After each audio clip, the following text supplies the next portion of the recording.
Kung nakabantay mo sa kuang mga videos, kasagaran akong ginasawad is kanya gininani no.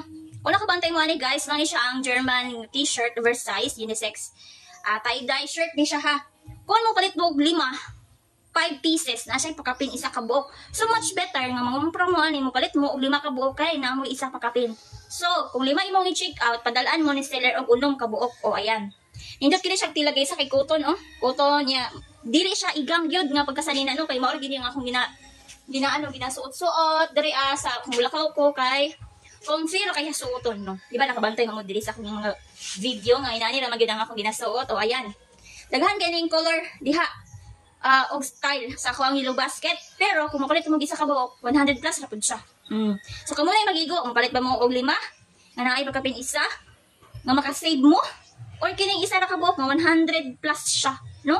So ako ang tambang niyo palit mo 5 aron na may isa pagkapin. Oh.